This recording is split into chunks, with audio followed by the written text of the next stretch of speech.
department are you? Tumingin siya sandali sa kaharap. Mababasa niyang mabait at malinis ang intensyon ng lalaki kaya ngumiti siya. Nakakabugot kasi kung si Edward ang kanyang kausap. Walang kwenta. I'm working to the La Riva Group of Hospitals. Tumango ito at nag-abot ng kamay. I'm Simon, by the way. Nice seeing you here. Ngumiti ito at lumabas ang 2 dimple nito sa muka. Angel Trent, my pleasure to meet you. Iniabot niya ang palad nito. Saka lang niya napagtanto na hindi basta-bastang tawang kaharap. Isa na namang pinagpala ng langit ang angking kagapuhan pero tapos na siya sa ganyang stage. Manid na yata ang puso niya. Masayang kausap ang bagong kakilala at paminsan-minsan siyang tumatawa sa mga biro nito. Natigil lang ang pag-uusap nila nang may isang bulto ng tao ang lumitaw sa harap nila. We're going now, Miss Trent. Hindi pa siya tapos sa kinakain pero hinawakan na siya ng binata sa braso at hinila ng walang alinlangan. Ilan sa mga nakakita ay napasinghap at ang iba ay kinilig. Hindi sila kopo. Napalingon siya kay Simon. Ngumiti lang ito na parang pinapahiwatig sa kanya na okay lang ito at may susunod pa na pagkakataon para magkita sila. Nag-wave pa ito ng goodbye sa kanya. Hinaklit niya ang braso na hawak ni Edward pero sobrang higpit ng pagkakahawak nito. Kulang na lang yata balian siya. Hindi siya umimik sa inaasta nito at nakaramdam siya sa paligid. Walang emosyon ang mukha ng binata kaya hindi niya alam kung anong nasa isip nito. Bakit pagdating dito hindi niya kayang pasukin ang utak ng lalaking ito? Si Edward na ang nag-drive nung pabalik na sila. Hindi na siya nito hinayang humawak sa manibela at kung iniisip nito na ibabangga niya ang sakyan nitong mamahalin, well, tumpak. Kating-kati siyang ibangga iyon kasama ito para magising ito sa katotohanan na wala itong puso. Pero hindi niya gagawin iyon. Saka na kapag nalaman na nila ni Josie kung sino ang gustong pumatay sa lalaki. O siya na lang kayong pumatay dito. Merde! Napamura siya sa lengguaheng French nang mabasag ang salamin ng sakyan sa driver's side. Buti na lamang at hindi natamaan ang lalaki. Shit! Malakas na mura din ito. Mabilis niyang inagaw ang manibela sa lalaki at pinayuko ito. Umayaw ito pero hinila niya ang kwelyo ng binata ng sunod-sunod na putok ang tumama sa kotse. Pinayuko niya ito ng mabilis at siya nakuhang magmaneho. Nakuha niyang makipagpalitan ng pwesto sa lalaki ng walang kahirap-hirap. Truck to shooter. Walang takot na saad niya at mabilis na pinaharurot ang sakyan sa gitna ng kalsada. Makikipaglaro na naman siya kay Satanas ngayon. I can't truck the shooter. Agarang sagot ni Josie sa kabilang linya. Hindi na siya umimik. Ang ginawa na lamang niya ay pinaharurot ang sakyan at nakipag-agawa ng pwesto sa mga sasakyan. Thanks God at wala nang bumabaril sa kanila. Talagang desidido na ang kalaban nito na itumba ang binatang doktor pero mukhang hindi sang-ayon ang panahon na mapaaga ang pagkamatay nito. Slow down. Hindi niya pinansin ang walang kaemo-emosyon nitong boses. Nakaupo na ito ng maayos at nakatuon sa kalsada ang mata. Slow down or I'll fire you right now. Binagalan niya ang pagpapatakbo. Tingin niya ay malayo na sila sa disgrasya. Lihim niyang sinulyapan si Edward. Tahimik ito at malalim ang iniisip. Gusto niyang arukin ang utak nito pero hindi niya talaga kayang basahin ang isip ng lalaki. Next destination? Cemetery. Saka nito sinabi ang lokasyon kung saan. Napakunod siya ng noo. Ano naman ang gagawin nila doon? Maghuhukay ba ito sa sariling paglilibingan? Napailing siya at sinunod ang sinabi nito. Tahimik sila buong biyahe. Pagkatapos ng araw na ito, bibisita na yata siya sa mental institute. Nakakabaliw ang pangyayari. Huminto na sila sa bukana ng pribadong sementeryo at hinintay niyang lumabas ang lalaki pero nanatili lang itong nakatingin sa bukana na parang may malalim na iniisip. Tahimik lang Sabrina at lihim na pinag-aaralan ang mukha ni Edward. Tama ba siya sa nakita niya? Nakikita niyang nasasaktan ito pero ilang sandali lang ay naglaho agad. Wala akong matruck. Malinis gumawa ang taong gustong pumatay kay Doc De La Riva. Boss ni Josie ang kumuha sa atensyon niya. Hindi siya sumagot. Sinamulan niyang paandarin ng makina. Mansion. Maikling saad nito. Tanging pagtaas ng kilay ang kanyang naging sagot at sinimulang patakbuhin ang sasakyan sa maluwang na kalsada. Paikot-ikot si Brina sa malaki at malambot na kama. Hindi siya mapakali at hindi rin makatulog. Makakatulog ba siya kung magkatabi lang ang silid nila ni Edward? Hindi. 24/7 siyang dakilang magbabantay dito. Habang nasa pribadong silid naman ng underground si Edward kasama ang kanyang AI robot. Hindi basta-basta ang silid na iyon. Lahat ng mga inimbento niya noong kabataan ay nandoon pero dahil busy siya sa pamumuno ng kanyang ospital at negosyo kaya wala na siyang panahon pa. Tinignan niya na maigi ang bala ng baril na ginamit sa kanya kanina na muntik na yatang dumali sa kanyang buhay. Malinis, walang mababakas na fingerprint. Pero isa lang ang nasa isip niya. Desidido na ang taong nasa likod ng lahat ng ito na patayin siya. Binuksan niya ang laptop at ganoon din ang AI niya na pinangalanan niyang Travis. Ito ang pinalocate at pina-access niya sa lahat ng nangyayari kanina. Sa 3 oras na pag-scan nito sa bawat building sa mga CCTV footage, may nakuha siyang lead pero hindi malinaw dahil nakasombrelo ito at nakamask. Napabuntong hininga siya sandali at napasandal sa kinauupuan. Kung sino man ang gustong bumangga sa kanya, sisiguraduhin lang nito na maunahan siyang patumbahin dahil kung hindi, baka pati libingan nito ay ipagkait niya sa sementeryo. Travis, save that files. I need that in the future. File save. Anito, hinarap niya ang laptop at binasa ang impormasyong nakuha. Angel Trant. Wala sa loob na binanggit niya ang pangalan ng dalaga. Angel Trant, 25 years old, single, half Pinay and half British. Itinigil niya ang pagbabasa. Natuwa ng atensyon niya sa larawan nitong half body size.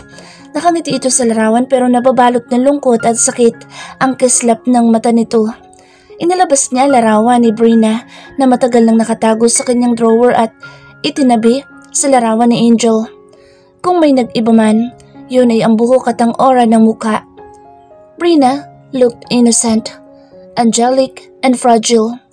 Angel on the other hand is wild, fearless, and that seeker. He had this gut inside na ang babaeng natutulog sa silid na katabi ng kanyang kwarto ay iisa. Pero pwedeng hindi rin dahil ang nakilala niyang Brina ay lagi nakangiti at puno ng pagmamahal sa kanya. Lahat ng information ni Angel Trant ay pinadownload niya kay Travis. Babasahin niya lahat ng ito ngayong gabi. Sa kanya naiisipin ang taong gustong magpapatay sa kanya. Una muna niyang kikilalanin ay ang babaeng nasa poder niya ngayon. Hey, bungad niya kay Forrest nang tumawag ito. Hindi sila gaanong close na lalaki. May sarili itong mundo at si Charles lang ang kinakausap at si Charles lang din ang kinakausap niya at si Azul. How's the private bodyguard at my friend, private agency, sent to you? Natigilan siya at napatitig sa kanyang cellphone. Kahit hindi naman niya nakikita ang mukha ng lalaki. Kahit hindi sila gaanong close sa isa't isa, alam niyang nakangisi ito ngayon dahil babae ang nagbabantay sa kanya. Tom, nakakapanindig balahibo pa naman pag ito ang mga alas ko sa kanya dahil kulang na lang bayaran niya ito para lang magsalita. Shit, gotta go, I'm busy. Pinatay niya agad ang kanyang cellphone at sinimulang halungkatin ang bagay na dapat niyang halungkatin ngayong gabi. Napabangon si Brina at hinarap ang laptop. Isang maleta lang nakasuotan ang dala niya at ang isang maleta naman ay puro gamit laban sa pakikipaglaban. Pero ang totoo, hindi naman niya magagamit lahat ng iyon. May isinand sa kanya na file si Jocelyn. Binuksan niya iyon para lang umasim ang kanyang pagmumukha nang makitang mukha ito ni Edward na walang kangiti-ngiti. Ano bang trip ng gagang iyon? What's this? Reply niya sa email nito. Si Dr. Edward de la Riva. Ang lalaking dahilan pala ng lahat ng pinagdadaanan mo at kung bakit ka napunta sa poder ni Hunter. Matagal siya bago nakasagot. Hindi na siya umimik. Alam niyang curious ito sa lahat ng bagay at hindi niya masisisi ang kaibigan kung bakit. Hahayaan na lang niya ito. You want us to back out? Sabihin mo lang at gorobels tayong paalis. At may love and loud na emoticon nito sa dulo. May gana pa itong magbiro sa kanya. Kung nasa tabi niya lang ito baka napektusan niya na ang babae. No, nandito na tayo kaya panindigan na. Ang gawin mo lang, gaga ka, dalian mo sa pagtatrack at pagkuha ng lead para makaalis na rin agad ako sa poder niya. Copy, Captain. Ini-off niya ang laptop at hinarap ang 2 baril na nasa ibabaw ng side table. Napangiti siya ng mapait. First training niya sa isla, halos sumuko ang kanyang katawan sa sobrang hirap. Ilang bala ba ang nasayang sa bawat tira niya na hindi naman tumatama sa target. Lahat ng iyon at kung bakit siya nandito ngayon ay dahil sa malaking galit niya sa lalaki. Panahon nga naman, siya na naman ang balak yatang paglaruan but not this time. She'll make sure siya ang maglalaro at magwawagi. Tumunog ang kanyang cellphone kaya mabilis niyang sinagot ang tawag. Speaking. Bungad niya kay Hunter. How's the first day? Any trouble? Napairap siya sa kawalan. Why did you give me this assignment? Alam naman natin pareho ang nakaraan ko, di ba? Brina, nasa poder ka niya bilang private bodyguard, hindi bilang babaeng sinaktan niya noon. I thought you are okay with it. I never heard you disagree, so I thought you already moved on. Natigilan siya. Tama ito. Sa kanyang inasta, parang pinapakita niya lang na hanggang ngayon ay hindi pa siya nakalimot. Ang tamang tanong, nakalimot nga ba talaga siya? Napabuntong hininga siya at nagpaalam na sa binata. Hindi niya hahaluan ng personal ang trabaho. Nakasandal si Brina sa dahon ng pintuan sa labas ng kanyang silid habang hinihintay sa Edward na lumabas sa silid nito. She's already dressed up and fully prepared for today. Nakasuksok sa gilid ng kanyang mga hita ang paboritong baril. She's wearing a sexy black strappy, longing back bodycon fit dress at kurbang-kurba ang katawan niya. Ayaw naman niyang magmukha siyang alila sa tabi nito. Kaya ito ang napili niyang suotin at kung sakaling mapapaaway na naman sila, mabilis lang siyang makakagalaw. Tinignan niya ang orasan ng kanyang cellphone. 15 minutes to go para lumabas ang binata sa silid nito. Of course, alam na niya dahil wala siyang magawa kundi basahin ang background report nito kagabi. Basic lang naman ang mga information na nakalagay but at least alam niya ang mga lugar na lagi nitong pupuntahan at paboritong bar. Oras ng pagising at pag-alis ng mansyon. Nagdao pa mga mata nila sa isa't isa nang lumabas ito. Again, hindi niya mabasa kung anong nasa isip nito. May harang at alam ni Brina na hindi niya agad-agad mapapasok ang utak ng binata. I'll wait you downstairs, Mr. De La Riva. At dumiretso na siyang tumalikod. Hindi niya na inintay na tumango ang lalaki.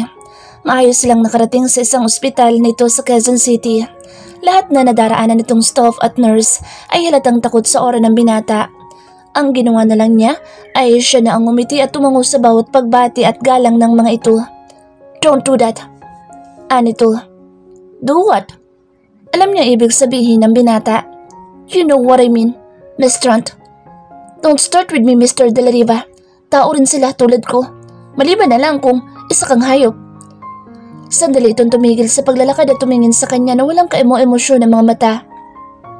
If you were doing that to get my male employees' attention and insecure my female employees, then continue that shits. Simpleng saad nito. Bullshit. Gusto niya yata itong suntukin. Sa tindi ng takbo ng utak nito ngayon. Nakapag-breakfast naman ito kaya bakit ganito ang takbo ng utak ng lalaking ito? Hindi niya ito pinansin. Nagpatuloy lang siya sa pagngiti at pagtango ng bawat isa. Hey, dimwit! Napatingin sa Brina sa bagong pasok na lalaki. Naka-jeans at simpleng t-shirt lang ito na parang namamasya lang. Nasa sofa lang siya nakaupo at maarteng pinagmamasdan ang bagong panauhin. How did you know I'm here, moron? Hindi nagtataas na tanong ni Edward. Oh, new girl? What's her name? Amazed na tanong nito at tumabi pa talaga ng upo sa kanya sabay kindat. Hindi naman siya natinag sa ginawa ng lalaki. She doubt na kasing edad lang niya ito at isa itong happy-go-lucky na kulay asul ang mga mata. What's your name, Mademoiselle? Malambing na tanong nito at ngumiti ng sobrang ganda. Pwede itong papasan na toothpaste endorser sa sobrang ganda ng ngiti na ipinakita nito sa kanya. Back off! Theon. Sa Edward na hindi napigilang umeksena. Sa mga papel na nito na nasa desk, nakatuon ang mga mata.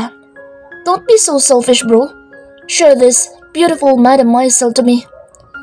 Akmang aabutin nito ang pisngi niya pero mabilis ang kanyang kamay na sakmalin nito at pigain. Napaaray ito sa sakit habang natatawa. Oh, stop messing with me. Sa kanya binitawan ang kamay nito at lumipat ng upuan. Kumuha siya ng magazine at itinuon ng atensyon doon.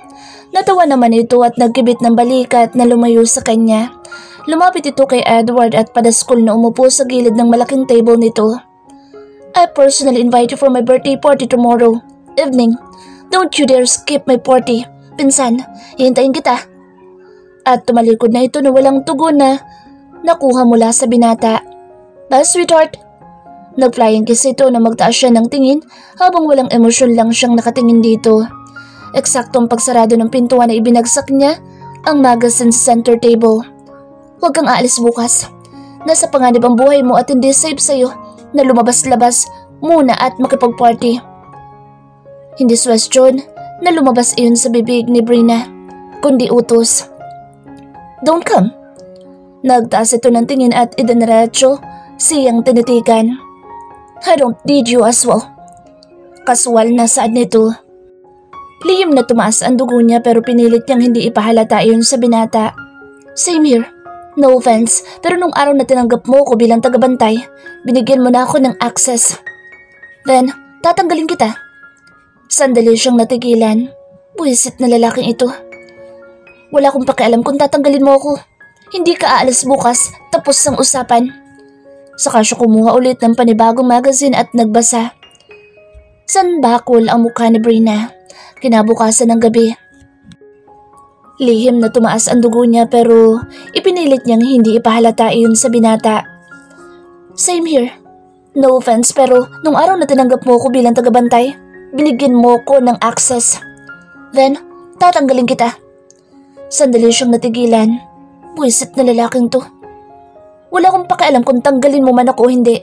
Hindi ka aalis bukas, tapos ang usapan. Saka siya kumuha ulit ng panibagong magazine at nagbasa. Sandamako lang mukha ni Brina na kinabukasan ng gabi.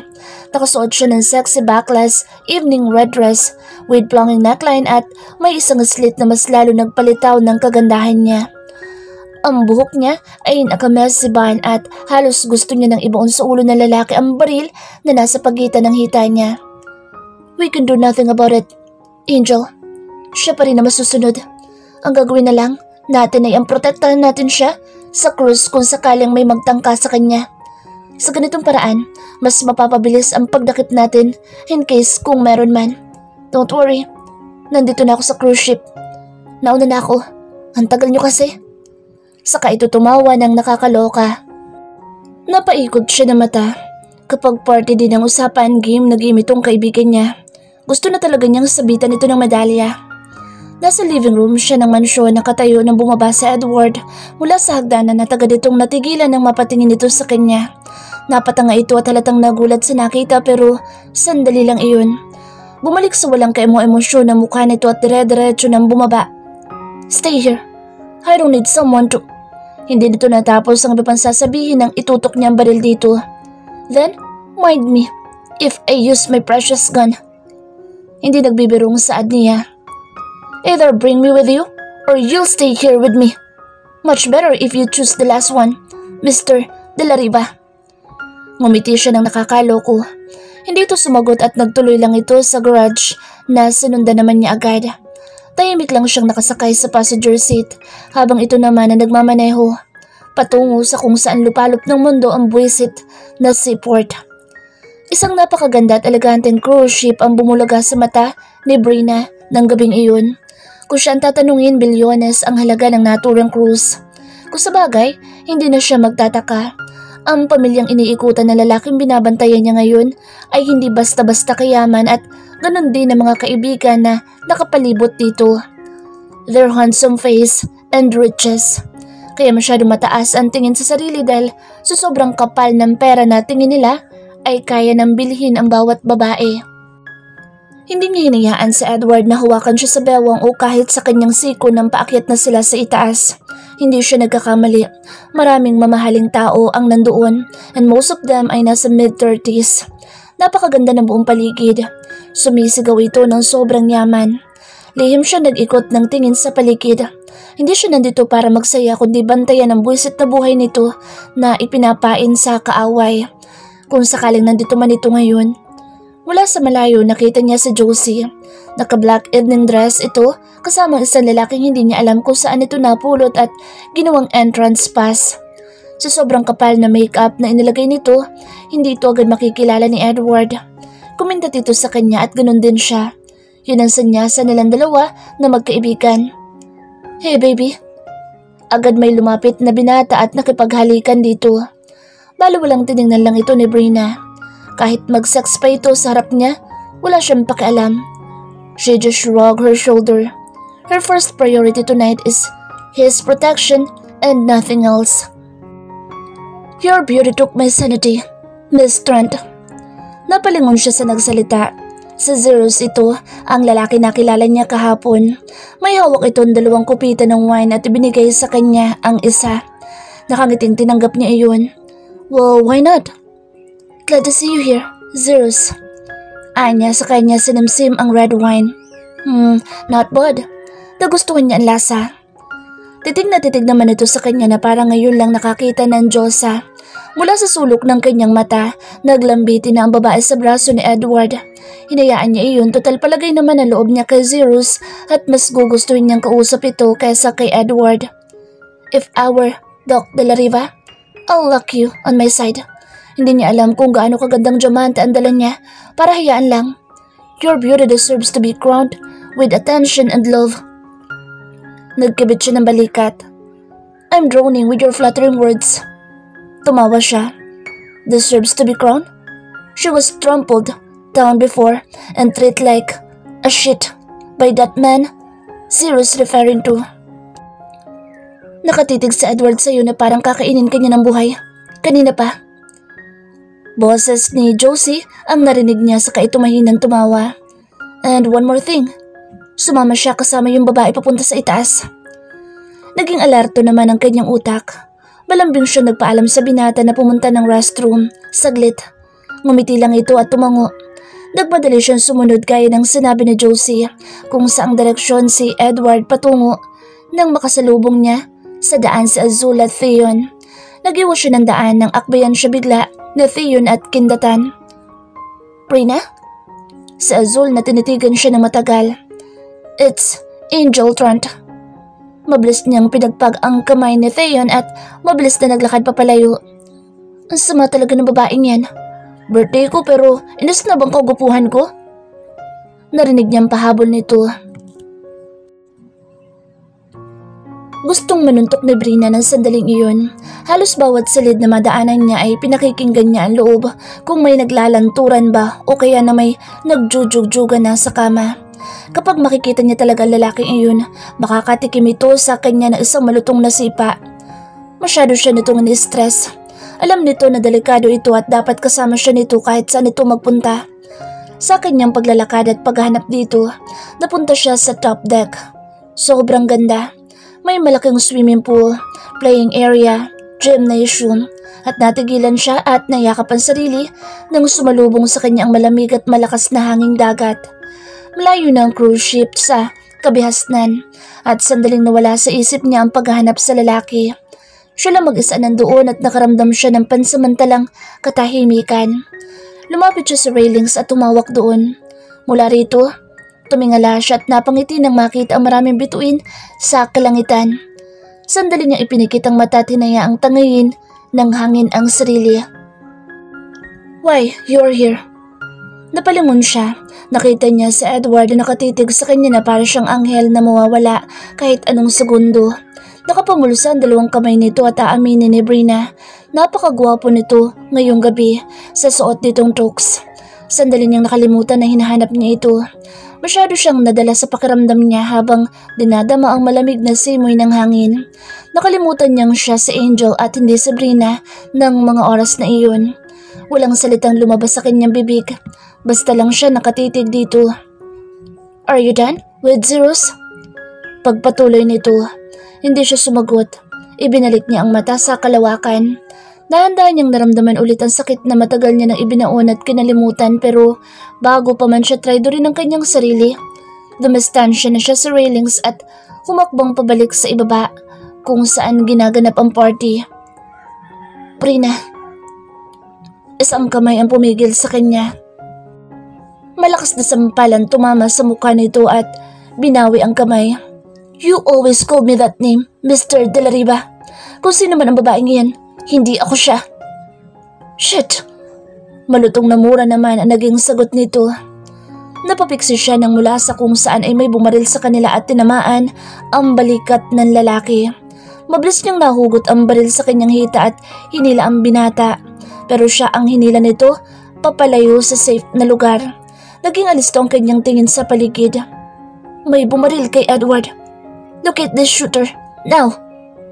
Anya kay Josie sa kabilang linya sa pamamagitan ng spy microphone na pendant ng kanyang kwintas. Hindi niya alantanang matiin pala siyang tinititigan ni Edward at parang baliwala lang dito ang naging tama. Basta lang itong nakatitig sa kanya na parang may naaalala. Panay tingin niya sa paligid.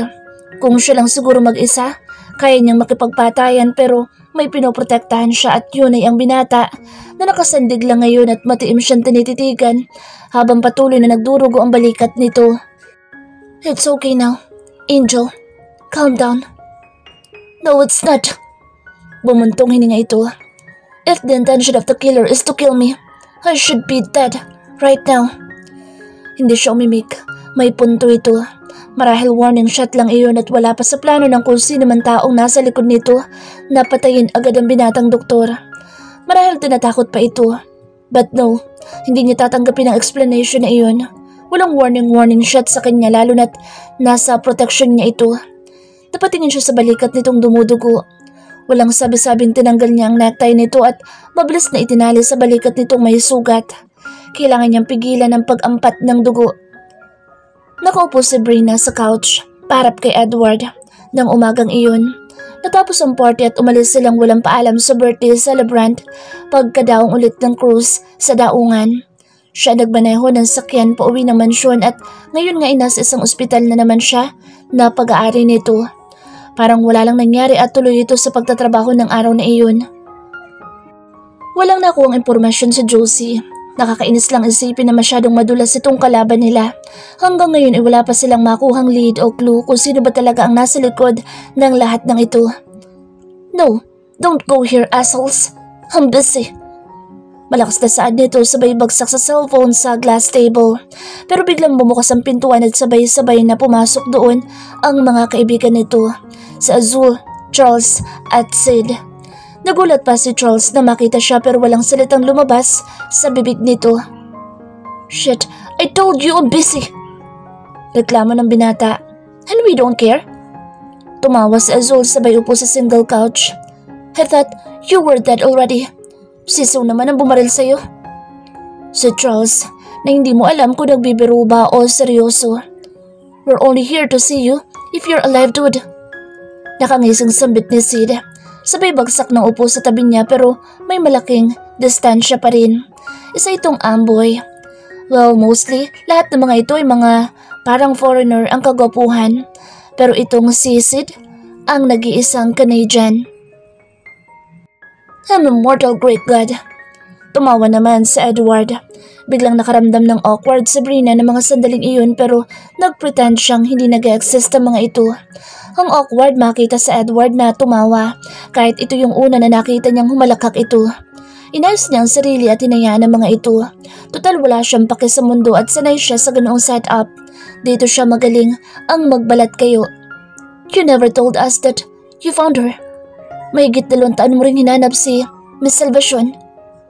Biglang nagpanting ang tenga niya na magsalita ang dati niyang boss na si Charles.